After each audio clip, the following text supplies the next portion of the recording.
ಸ್ನೇಹಿತರೆ ನಮಸ್ಕಾರ. MR alerts ಇನ್ Kannada YouTube ಚಾನಲ್ಗೆ ತಮಗೆಲ್ಲರಿಗೂ ಪ್ರೀತಿಯ ಸ್ವಾಗತ. ನೋಡಿ, ಇವತ್ತಿನ ಈ ಒಂದು ವಿಡಿಯೋದಲ್ಲಿ ನಾನು ನಿಮಗೆ ತಿಳಿಸ್ಕೊಡ್ತಾ ಇದ್ದೀನಿ ಅಂತಂದರೆ, KMF ಶಿವಮೊಗ್ಗದಲ್ಲಿ ವಿವಿಧ ಹುದ್ದೆಗಳ ನೇಮಕಾತಿಯನ್ನು ಕಾಲ್ಫಾರ್ ಮಾಡಲಾಗಿದೆ.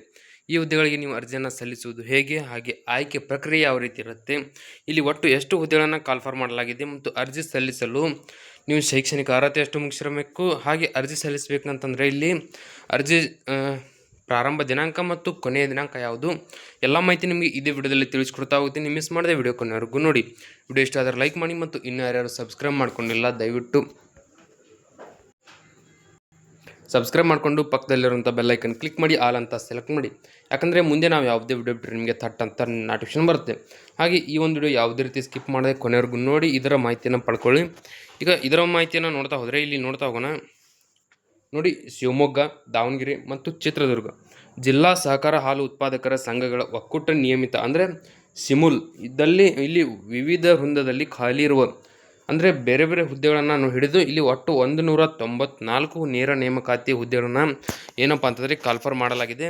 ಇದಕ್ಕೆ ಏನೇನು ಅರ್ಹತೆ ಇದೆ ಅಂದರೆ ಇವರು ಯಾವ ರೀತಿ ಎಲಿಜಿಬಿಲಿಟಿ ಕ್ರಿಟೇರಿಯಾನ ಕೊಟ್ಟಿರ್ತಾರೆ ಅದರ ಪ್ರಕಾರ ಅಭ್ಯರ್ಥಿಗಳು ಏನಪ್ಪ ಅಂದರೆ ಅಪ್ಲಿಕೇಶನ್ ಹಾಕ್ಬೋದು. ಸೊ ಇದರ ಒಂದು ನೋಟಿಫಿಕೇಶನ್ ನಿಮಗೆ ಬೇಕಂತಂದರೆ ಇದೇ ವಿಡಿಯೋ ಕೆಳಗಡೆ ಡಿಸ್ಕ್ರಿಪ್ಷನಲ್ಲಿ ವಾಟ್ಸಪ್ ಚಾನಲ್ ಲಿಂಕ್ ಮತ್ತು ಟೆಲಿಗ್ರಾಮ್ ಚಾನಲ್ ಲಿಂಕ್ ಕೊಟ್ಟಿರ್ತೀನಿ. ಅದರ ಮೇಲೆ ಕ್ಲಿಕ್ ಮಾಡಿ ಜಾಯ್ನ್ ಆಗಿ. ಅದರಲ್ಲಿ ನಿಮಗೆ ಇದರ ಒಂದು ನೋಟಿಫಿಕೇಶನ್ ಆಗಿರ್ಬೋದು, ಯಾವುದೇ ಹುದ್ದೆಗಳ PDF ಆಗಿರ್ಬೋದು ಎಲ್ಲ ಕೂಡ ಸಿಗುತ್ತೆ.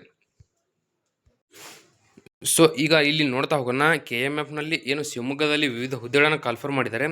ಯಾವ್ಯಾವ ಅಂತ ನೋಡ್ತಾ ಹೋದರೆ, ಮೊದಲನೇದಾಗಿ ಸಹಾಯಕ ವ್ಯವಸ್ಥಾಪಕ ಅಂತ, ಎರಡನೇದಾಗಿ MIS ಸಿಸ್ಟಮ್ ಆಫೀಸರ್, ಹಾಗೆ ಮಾರುಕಟ್ಟೆ ಅಧಿಕಾರಿ ಮತ್ತು ತಾಂತ್ರಿಕ ಅಧಿಕಾರಿಗಳು ಹಾಗೂ ಇತರೆ ಹುದ್ದೆಗಳಿಗೆ ಲಿಖಿತ ಪರೀಕ್ಷೆಯ ಮುಖೇನ ಆಯ್ಕೆ ಪ್ರಕ್ರಿಯೆ ನಡೆಯಲಿದೆ.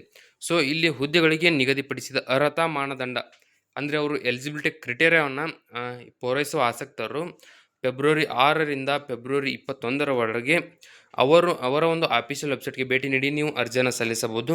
ಅರ್ಜಿ ಸಲ್ಲಿಸುವ ಲಿಂಕ್ ಬೇಕಂದರೆ ಇದೇ ವಿಡಿಯೋ ಕೆಳಗಡೆ ಡಿಸ್ಕ್ರಿಪ್ಷನಲ್ಲಿ ಕೊಟ್ಟಿರ್ತೀನಿ. ಅದರ ಮೇಲೆ ಕ್ಲಿಕ್ ಮಾಡಿ ಏನಪ್ಪ ಅಂತಂದರೆ ನೀವು ಫೆಬ್ರವರಿ 21ರೊಳಗೆ ಅರ್ಜಿಯನ್ನು ಸಲ್ಲಿಸಬೇಕು. ಇದು ಏನಪ್ಪ ಅಂದರೆ ಡೇಟ್ ಎಕ್ಸ್ಟೆಂಡನ್ನು ಮಾಡಿದ್ದಾರೆ. ಇದು ಆಲ್ರೆಡಿ ಏನಪ್ಪ ಅಂತಂದರೆ 2025 ಡಿಸೆಂಬರ್ 14ಕ್ಕೆ ಕೊನೆಯಾಗಿತ್ತು. ಈಗ ಇಲ್ಲಿ ಫೆಬ್ರವರಿ 6ರಿಂದ ಫೆಬ್ರವರಿ 21ರೊಳಗಾಗಿ ಏನಪ್ಪ ಅಂದರೆ ಅಪ್ಲಿಕೇಶನ್ ಹಾಕಲು ನಿಮಗೆ ಮತ್ತೊಂದು ಚಾನ್ಸನ್ನು ಕೊಟ್ಟಿದ್ದಾರೆ. ಯಾರು ಅವಾಗ ಅಪ್ಲಿಕೇಶನ್ ಹಾಕಿಲ್ಲ, ಈಗ ಅಪ್ಲಿಕೇಶನ್ ಹಾಕಿ. ಹಾಗೆ ಇದರ ಬಗ್ಗೆ ಯಾರಿಗೆ ಮಾಹಿತಿ ಸಿಕ್ಕಿಲ್ಲ ಅಂಥವರಿಗೆ ಈ ವಿಡಿಯೋ ಶೇರ್ ಮಾಡಿ, ಅವರಿಗೆ ತುಂಬ ಸಹಾಯ ಆಗುತ್ತೆ. ಈಗ ಇದರ ಒಂದು ಮುಖ್ಯ ದಿನಾಂಕಗಳನ್ನು ನೋಡ್ತಾ ಹೋದರೆ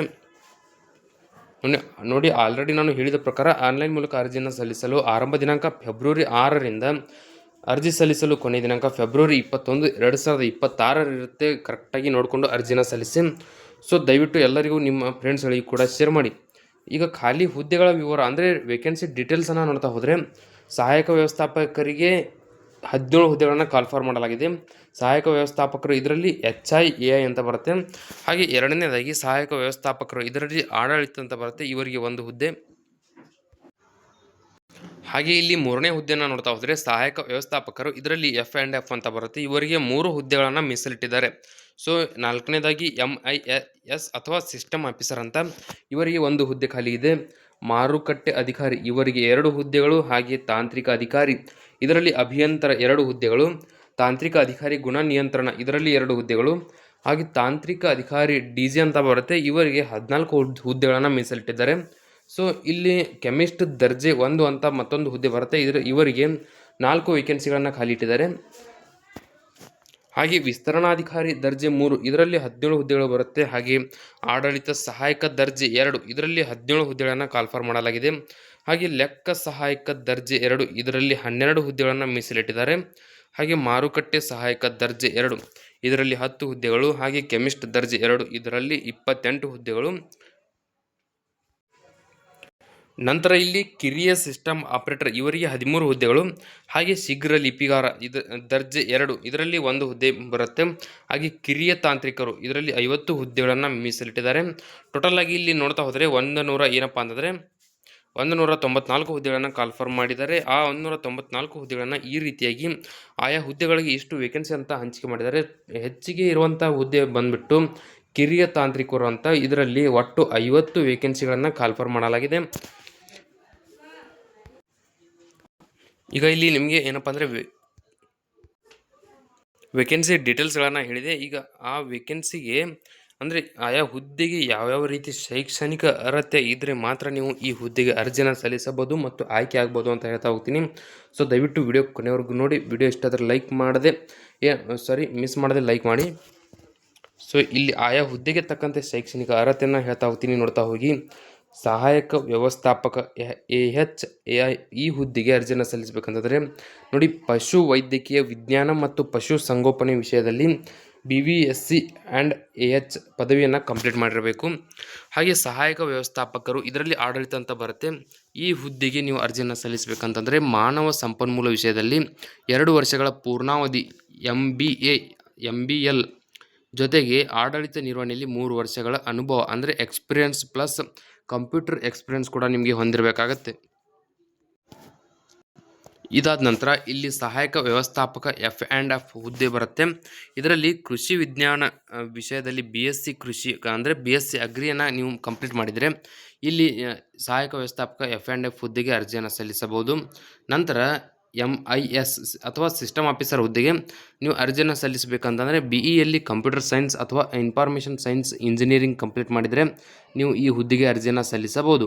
ಸೊ ಇಲ್ಲಿ ಮಾರುಕಟ್ಟೆ ಅಧಿಕಾರಿ ಹುದ್ದೆಗೆ ಮತ್ತೊಂದು ನೋಡ್ತಾ ಹೋದರೆ, ಅಂದರೆ ಈ ಹುದ್ದೆಗೆ ನೀವು ಅರ್ಜಿನ ಸಲ್ಲಿಸಬೇಕಂತಂದರೆ ಶೈಕ್ಷಣಿಕ ಅರ್ಹತೆ ನೋಡ್ತಾ ಹೋಗಿ BCom ಅಥವಾ BSc ಅಥವಾ BBM ಪದವಿಯನ್ನು ಜೊತೆಗೆ ಮಾರುಕಟ್ಟೆಯಲ್ಲಿ 3 ವರ್ಷಗಳ ಅನುಭವ ಅಂದರೆ ಎಕ್ಸ್ಪೀರಿಯನ್ಸ್ ಅಥವಾ ಕಂಪ್ಯೂಟರ್ ಜ್ಞಾನ ಕೂಡ ನೀವು ಹೊಂದಿರಬೇಕಾಗತ್ತೆ. ನಂತರ ತಾಂತ್ರಿಕ ಅಧಿಕಾರಿ, ಇದರಲ್ಲಿ ಅಭಿಯಂತರ ಅಂತ ಬರುತ್ತೆ. ಈ ಹುದ್ದೆಗೆ ಅರ್ಜಿಯನ್ನು ಸಲ್ಲಿಸಬೇಕಂತಂದರೆ BE ಮೆಕ್ಯಾನಿಕಲ್ ಪದವಿಯನ್ನು ಅಥವಾ BE ಎಲೆಕ್ಟ್ರಿಕಲ್ ಮತ್ತು ಎಲೆಕ್ಟ್ರಾನಿಕ್ಸ್ ಪದವಿಯನ್ನು ಕಂಪ್ಲೀಟ್ ಮಾಡಿದರೆ ಸಾಕು.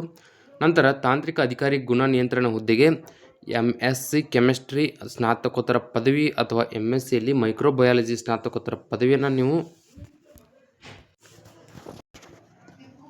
ಈಗ ಇದರಲ್ಲಿ ತಾಂತ್ರಿಕ ಅಧಿಕಾರಿ DT ಹುದ್ದೆ ಅಂತ ಬರುತ್ತೆ. ಈ ಹುದ್ದೆಗೆ ನೀವು ಬಿಟೆಕ್ದಲ್ಲಿ ಡೈರಿ ಟೆಕ್ನಾಲಜಿ ಪದವಿಯನ್ನು ಕಂಪ್ಲೀಟ್ ಮಾಡಿದರೆ ಸಾಕು, ಅರ್ಜಿಯನ್ನು ಸಲ್ಲಿಸಬಹುದು. ಸೊ ಇಲ್ಲಿ ಕೆಮಿಸ್ಟ್ ದರ್ಜೆ 1 ಈ ಹುದ್ದೆಗೆ BSc ಪದವಿಯಲ್ಲಿ ಕೆಮಿಸ್ಟ್ರಿ ವಿಷಯ ಅಥವಾ BSc ಪದವಿಯಲ್ಲಿ ಮೈಕ್ರೋಬಯಾಲಜಿ ವಿಷಯವನ್ನು ಅಧ್ಯಯನ ಮಾಡಿರಬೇಕು. ನೋಡಿ, ಡೈರಿ ಅಥವಾ ಆಹಾರ ಸಂಸ್ಕರಣಾ ಘಟಕಗಳಲ್ಲಿ ಕನಿಷ್ಠ 2 ವರ್ಷಗಳ ನಿಮಗೆ ಏನಪ್ಪ ಅಂತಾರೆ ಎಕ್ಸ್ಪೀರಿಯನ್ಸ್ ಇರಬೇಕಾಗತ್ತೆ. ಸೊ ಇಲ್ಲಿ ನೋಡ್ತಾ ಹೋಗಿ ವಿಸ್ತರಣಾಧಿಕಾರಿ ಆಡಳಿತ ಸಹಾಯಕ ದರ್ಜೆ ಈ ಹುದ್ದೆಗೆ ಯಾವುದೇ ಪದವಿ ಕಂಪ್ಲೀಟ್ ಮಾಡಿದರೂ ಕೂಡ ಅರ್ಜಿನ ಸಲ್ಲಿಸಲು ಅವಕಾಶವನ್ನು ಕೊಟ್ಟಿರ್ತಾರೆ. ಸೊ ಮಿಸ್ ಮಾಡದೆ ಅರ್ಜಿನ ಸಲ್ಲಿಸಿ. ಹಾಗೆ ಲೆಕ್ಕ ಸಹಾಯಕ ದರ್ಜೆ 2 ಈ ಹುದ್ದೆಗೆ BCom ಪದವಿ ಜೊತೆಗೆ ಟ್ಯಾಲಿ ಸರ್ಟಿಫಿಕೇಟ್ ಅಥವಾ ಕಂಪ್ಯೂಟರ್ ನಿರ್ವಹಣೆ ಜ್ಞಾನ ಹೊಂದಿರಬೇಕು. ಇದಾದ ನಂತರ ಮಾರುಕಟ್ಟೆ ಸಹಾಯಕ ದರ್ಜೆ 2 ಈ ಹುದ್ದೆಗೆ BBM BSc ಅಥವಾ BCom ಪದವಿಯನ್ನು ಕಂಪ್ಲೀಟ್ ಮಾಡಿದರೆ ಸಾಕು, ನೀವು ಅರ್ಜಿಯನ್ನು ಸಲ್ಲಿಸಬಹುದು. ನಂತರ ಇಲ್ಲಿ ಕೆಮಿಸ್ಟ್ ದರ್ಜೆ 2 ಈ ಹುದ್ದೆಗಳಿಗೆ BSc ಪದವಿಯಲ್ಲಿ ಕೆಮಿಸ್ಟ್ರಿ ಅಥವಾ ಮೈಕ್ರೋಬಯಾಲಜಿ ಒಂದು ವಿಷಯವನ್ನಾಗಿ ವ್ಯಾಸಂಗ ಮಾಡಿರುವುದರ ಜೊತೆಗೆ ಕಂಪ್ಯೂಟರ್ ನಿರ್ವಹಣೆ ಜ್ಞಾನ ಹೊಂದಿರಬೇಕು. ನಂತರ ಕಿರಿಯ ಸಿಸ್ಟಮ್ ಆಪರೇಟರ್ ಈ ಹುದ್ದೆಗೆ ಯಾವುದೇ ಪದವಿ ಜೊತೆಗೆ ಕನಿಷ್ಠ 1 ವರ್ಷದ diploma in computer application course ಇದರ ಜೊತೆಗೆ 3 ವರ್ಷಗಳ ಅನುಭವ ಕೂಡ ನಿಮಗೆ ಹೊಂದಿರಬೇಕಾಗತ್ತೆ. ಹಾಗೆ ಶೀಘ್ರ ಲಿಪಿಗಾರ ದರ್ಜೆ 2 ಈ ಹುದ್ದೆಗೆ ನೋಡಿ, ಯಾವುದೇ ಪದವಿ ಪ್ಲಸ್ ಸೀನಿಯರ್ ಇಂಗ್ಲೀಷ್ ಮತ್ತು ಕನ್ನಡ ಶಾರ್ಟ್ ಹ್ಯಾಂಡ್ನೊಂದಿಗೆ ಕಂಪ್ಯೂಟರ್ ಆಫೀಸ್ ಪ್ಯಾಕೇಜ್ ನಿರ್ವಹಣೆಗಳ ಜ್ಞಾನ ಹೊಂದಿರಬೇಕಾಗತ್ತೆ.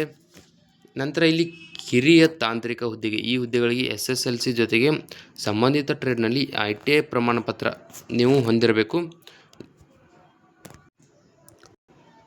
ಇಲ್ಲಿ ಏನಪ್ಪ ಅಂದರೆ ವಯೋಮಿತಿ ಸಡಿಲಿಕೆಯನ್ನು ಕೊಟ್ಟಿರ್ತಾರೆ. ಯಾವ್ಯಾವ ಕ್ಯಾಟಗರಿಯವರಿಗೆ ಎಷ್ಟು ಕೊಟ್ಟಿದ್ದಾರೆ ಅಂತ ನೋಡ್ತಾ ಹೋಗೋಣ. ನೋಡಿ, ಪರಿಶಿಷ್ಟ ಜಾತಿ ಪ್ರವರ್ಗ A, ಪರಿಶಿಷ್ಟ ಜಾತಿ ಪ್ರವರ್ಗ B, ಪರಿಶಿಷ್ಟ ಜಾತಿ ಪ್ರವರ್ಗ C, ಹಾಗೆ ಪರಿಶಿಷ್ಟ ಪಂಗಡ ಮತ್ತು ಪ್ರವರ್ಗ 1 ಅಭ್ಯರ್ಥಿಗಳಿಗೆ 40 ವರ್ಷಗಳನ್ನು ಏನಪ್ಪ ಅಂದರೆ ಇಲ್ಲಿ ವಯೋಮಿತಿ ಸಡಿಲಿಕೆ ಇರುತ್ತೆ. ಇದಕ್ಕೆ 3 ವರ್ಷಗಳ ಏನಪ್ಪ ಅಂದರೆ ಪ್ಲಸ್ 3 ವರ್ಷ ಆ್ಯಡ್ ಮಾಡಿದ್ದಾರೆ, ಟೋಟಲ್ ಆಗಿ 43 ವರ್ಷಗಳು. ನಂತರ ಇಲ್ಲಿ ಪ್ರವರ್ಗ 2A, 2B, 3A, 3B ಈ ಅಭ್ಯರ್ಥಿಗಳಿಗೆ 38 ವರ್ಷ ಇರುತ್ತೆ. ಇದಕ್ಕೆ ಪ್ಲಸ್ 3 ಆ್ಯಡ್ ಮಾಡಿದ್ದಾರೆ, 41 ವರ್ಷ ಇರುತ್ತೆ. ನಂತರ ಸಾಮಾನ್ಯ ವರ್ಗದ ಅಭ್ಯರ್ಥಿಗಳಿಗೆ 35 ವರ್ಷಗಳಿರುತ್ತೆ. ಇದರಲ್ಲಿ ಪ್ಲಸ್ 3 ಆ್ಯಡ್ ಮಾಡಿದ್ದಾರೆ, ಟೋಟಲ್ ಆಗಿ 38 ವರ್ಷಗಳ ವಯೋಮಿತಿ ಸಡಿಲಿಕೆಯನ್ನು ಇಟ್ಟಿದ್ದಾರೆ. ಸೊ ಈಗ ಇಲ್ಲಿ ನೋಡ್ತಾ ಹೋಗೋಣ. ಸರ್ಕಾರದ ಆದೇಶದಂತೆ ನೇಮಕಾತಿ ನಿಯಮಗಳಲ್ಲಿ ನಿಗದಿಪಡಿಸಿರುವ ಗರಿಷ್ಠ ವಯೋಮಿತಿಯಲ್ಲಿ 1 ಬಾರಿಯ ಕ್ರಮವಾಗಿ 3 ವರ್ಷಗಳ ಸಡಿಲಿಕೆ ನಿಗದಿಪಡಿಸಲಾಗಿದೆ. ಸೊ ಇದರ ಒಂದು ನೋಟಿಫಿಕೇಶನ್ ಇದೇ ವಿಡಿಯೋ ಕೆಳಗಡೆ ಡಿಸ್ಕ್ರಿಪ್ಷನಲ್ಲಿ ಟೆಲಿಗ್ರಾಮ್ ಚಾನಲ್ ಲಿಂಕ್ ಇರುತ್ತೆ, ಅದರ ಮೇಲೆ ಕ್ಲಿಕ್ ಮಾಡಿ ಜಾಯ್ನ್ ಆಗಿ. ಅದರಲ್ಲಿ ನಿಮಗೆ ನೋಟಿಫಿಕೇಶನ್ ಸಿಗುತ್ತೆ.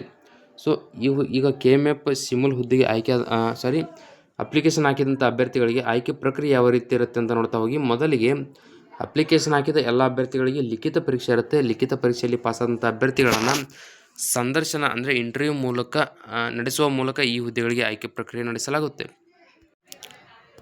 ನಂತರ ಇಲ್ಲಿ ಆಯಾ ಹುದ್ದೆಗೆ ತಕ್ಕಂತೆ ಸಂಬಳವನ್ನು ಕೂಡ ಕೊಟ್ಟಿದ್ದಾರೆ, ಅದನ್ನು ಕೂಡ ನೋಡ್ತಾ ಹೋಗಿ.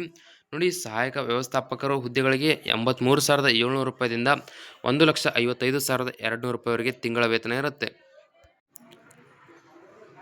ನಂತರ ಇಲ್ಲಿ MIS ಅಥವಾ ಸಿಸ್ಟಮ್ ಆಫೀಸರ್, ಮಾರುಕಟ್ಟೆ ಅಧಿಕಾರಿ, ತಾಂತ್ರಿಕ ಅಧಿಕಾರಿ, ಅಭಿಯಂತರ ಅಥವಾ ತಾಂತ್ರಿಕ ಅಧಿಕಾರಿ, ಗುಣ ನಿಯಂತ್ರಣ ಅಥವಾ DG ಈ ಹುದ್ದೆಗಳಿಗೆ 69,250 ರೂಪಾಯಿದಿಂದ 1,34,200 ರೂಪಾಯಿವರೆಗೆ ತಿಂಗಳ ವೇತನ ಇರುತ್ತೆ. ನಂತರ ಕೆಮಿಸ್ಟ್ ದರ್ಜೆ 1 ಅಥವಾ ವಿಸ್ತರಣಾಧಿಕಾರಿ ದರ್ಜೆ 3 ಈ ಹುದ್ದೆಗಳಿಗೆ 54,175 ರೂಪಾಯಿದಿಂದ 99,400 ರೂಪಾಯಿವರೆಗೆ ತಿಂಗಳ ವೇತನ ಇರುತ್ತೆ. ನಂತರ ಆಡಳಿತ ಸಹಾಯಕ ದರ್ಜೆ 2, ಲೆಕ್ಕ ಸಹಾಯಕ ದರ್ಜೆ 2, ಮಾರುಕಟ್ಟೆ ಸಹಾಯಕ ದರ್ಜೆ 2, ಕೆಮಿಸ್ಟ್ ದರ್ಜೆ 2, ಕಿರಿಯ ಸಿಸ್ಟಮ್ ಆಪರೇಟರ್ ಮತ್ತು ಶೀಘ್ರ ಲಿಪಿಗಾರ ದರ್ಜೆ 2 ಈ ಎಲ್ಲ ಹುದ್ದೆಗಳಿಗೆ ಏನಪ್ಪ ಅಂತಂದರೆ 44,425ರಿಂದ ತಿಂಗಳಿಗೆ 83,700 ರೂಪಾಯಿವರೆಗೆ ನೀಡಲಾಗುತ್ತೆ. ಸೊ ಇಲ್ಲಿ ಕೊನೆಯದಾಗಿ ಕಿರಿಯ ತಾಂತ್ರಿಕರು ಹುದ್ದೆಗಳಿಗೆ ನೋಡಿ 34,100 ರೂಪಾಯಿದಿಂದ ಹಿಡಿದು 67,600 ರೂಪಾಯಿವರೆಗೆ ತಿಂಗಳ ವೇತನ ಇರುತ್ತೆ. ಸೊ ದಯವಿಟ್ಟು ಯಾರು ಕೂಡ ಮಿಸ್ ಮಾಡದೆ ಅರ್ಜಿನ ಸಲ್ಲಿಸಿ. ಹಾಗೆ ನಿಮ್ಮ ಫ್ರೆಂಡ್ಸ್ಗಳಿಗೆ ಕೂಡ ಈ ಒಂದು ವಿಡಿಯೋ ಶೇರ್ ಮಾಡಿ, ಅವರಿಗೆ ತುಂಬ ಸಹಾಯವಾಗುತ್ತೆ. ಈಗ ಅರ್ಜಿ ಶುಲ್ಕ ನೋಡ್ತಾ ಹೋಗೋಣ. ಯಾವ ಕ್ಯಾಟಗರಿಗೆ ಎಷ್ಟಿದೆ ಅಂತ ನೋಡ್ತಾ ಹೋದರೆ ನೋಡಿ, ಪರಿಶಿಷ್ಟ ಜಾತಿ ಪ್ರವರ್ಗ A, ಪರಿಶಿಷ್ಟ ಜಾತಿ ಪ್ರವರ್ಗ B, ಪರಿಶಿಷ್ಟ ಜಾತಿ ಪ್ರವರ್ಗ C, ಪರಿಶಿಷ್ಟ ಪಂಗಡ ಮತ್ತು ಪ್ರವರ್ಗ 1 ಮತ್ತು ಅಂಗವಿಕಲ ಅಭ್ಯರ್ಥಿಗಳಿಗೆ 500 ರೂಪಾಯಿ ಇರುತ್ತೆ. ಉಳಿದ ಎಲ್ಲ ವರ್ಗದ ಅಭ್ಯರ್ಥಿಗಳಿಗೆ 1,000 ರೂಪಾಯಿ ಅರ್ಜಿ ಶುಲ್ಕವನ್ನು ಇಡಲಾಗಿದೆ. ಸೊ ಏನಪ್ಪ ಅಂತಂದರೆ ನೀವು ಅರ್ಜಿ ಶುಲ್ಕವನ್ನು ಬ್ಯಾಂಕ್ ಅಂದರೆ ಆನ್ಲೈನ್ ಮೂಲಕ ಇಲ್ಲಿ ಅರ್ಜಿ ಸಲ್ಲಿಸಬೇಕಾಗತ್ತೆ. ಸೊ ಅರ್ಜಿ ಸಲ್ಲಿಸುವ ಲಿಂಕ್ ಬೇಕಂದರೆ ಇದೇ ವಿಡಿಯೋ ಕೆಳಗಡೆ ಡಿಸ್ಕ್ರಿಪ್ಷನಲ್ಲಿ ಕೊಟ್ಟಿರ್ತೀನಿ, ಅದರ ಮೇಲೆ ಕ್ಲಿಕ್ ಮಾಡಿ ನೀವು ಡೈರೆಕ್ಟಾಗಿ ಅರ್ಜಿನ ಸಲ್ಲಿಸಬಹುದು. ಸೊ ಈ ವಿಡಿಯೋದಲ್ಲಿ ಇಷ್ಟೇ ಇರುತ್ತೆ. ವಿಡಿಯೋದಲ್ಲಿ ನಿಮ್ಗೆ ಏನಾದರೂ ಡೌಟ್ ಇದ್ದರೆ ಕಮೆಂಟ್ ಮಾಡಿ, ಮತ್ತು ಇನ್ನೂ ಯಾರ್ಯಾರು ಸಬ್ಸ್ಕ್ರೈಬ್ ಮಾಡ್ಕೊಂಡಿಲ್ಲ ದಯವಿಟ್ಟು ಸಬ್ಸ್ಕ್ರೈಬ್ ಮಾಡಿಕೊಂಡು ಪಕ್ಕದಲ್ಲಿರುವಂಥ ಬೆಲ್ ಐಕನ್ ಕ್ಲಿಕ್ ಮಾಡಿ ಆಲ್ ಅಂತ ಸೆಲೆಕ್ಟ್ ಮಾಡಿ. ಯಾಕಂದರೆ ಮುಂದೆ ನಾವು ಯಾವುದೇ ವಿಡಿಯೋ ಬಿಟ್ಟರೆ ನಿಮಗೆ ತಟ್ಟಂತ ನೋಟಿಫಿಕೇಶನ್ ಬರುತ್ತೆ.